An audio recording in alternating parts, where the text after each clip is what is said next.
যাস না, সেই এখানে রান্না করে রেখে আবার ফের বাপের বাড়ি যাও, আবার চলে আসো, এরকম করে। ওই জন্য আজকে তো বাপি সব জোগাড় করে দিয়েছে কালকে। আমি আজকে রান্না করেছি, সব একা হাতে সকাল থেকে করেছি। নারকল কোড়া, নারকল ছোলা, নারকল কাটা, এসব সবজি কাটা, মাছ ধোয়া। এবার দেখাই, দেখ কি কি রান্না হয়েছে। প্রথমে ভাতটা দিয়ে শুরু করো। ভাতটা দেখাই। ভাতটা ভাই আমি এক্ষুনি নামানো গরমটা ভাত ভাত। আর এই যে তার সাথে ডাল, লেবু তো যাবে। এই যে ডাল নারকল দিয়ে মুসুর ডাল আর হিং ফোড়ন দিয়েছি, জিরে বাটা আদা বাটা দিয়ে। আর হচ্ছে তার সাথে কত রকম ভাজাভুজি করেছি দেখ।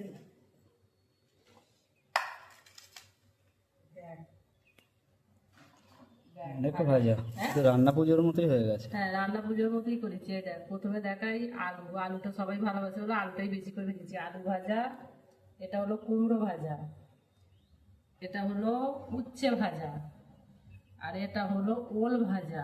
ওলগুলো কত সুন্দর সেদ্ধ হয়েছে দেখে। ওল ভাজা, এটা হলো পটল ভাজা, এই যে। আর এটা হলো কলা ভাজা। আর শসা ভাজাটা কোথায় গেল বলতো? এই তো এইখানে এই যে শসা ভাজা, এটা শসা ভাজা। আর এইটা নারকোল, খুব পাতলা পাতলা করে কেটে ভেজেছি, কারণ তো বাপির তো আবার চিবোতে পারবে না, দাঁত নেই, দাঁতগুলোকে খেয়ে বসে আছে। আর এটা হলো তরুলি ভাজা। তাহলে করকম ভাজা হলো? 1 2 3 4 5 6 7 8 9 রকম ভাজা হয়েছে। আর হয়েছে চালতার অম্বল। চান্তারা, এই যে আচ্ছা, এখানে মাছ ভাজা, ইলিশ মাছ ভাজা আছে। আর এখানে 4খানা কাতলা মাছের পেটি রেখে দিয়েছি ভাজা, 4 জনের 4টে। আর ইলিশ মাছ 2 পিস করে আছে। আর হয়েছে এখানে, তো ভাই তো আজকে তো তনুদের বাড়ি নিমন্ত্রণ আছে বলে ঘরে খাবে না। আমি টমেটোগুলো কেন গোটা রেখেছি বলতো? কোনো তরকারি করিনি তো, এটা তো ভাত দিয়ে মেখে খেতে ভালো লাগবে তরকারির মতো। এগুলো কাতলা মাছের পিঠ, পেটিগুলো আলাদা রেখেছি, পিঠগুলো আলাদা হবে ঝাল করেছি।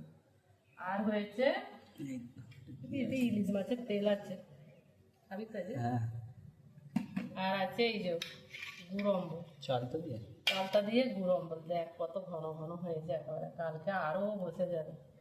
গুড় দিয়ে আর চালটা দিয়ে অম্বল। আর লেবু তো আছেই, লেবু আজকে খাওয়াটা জমে যাবে বা।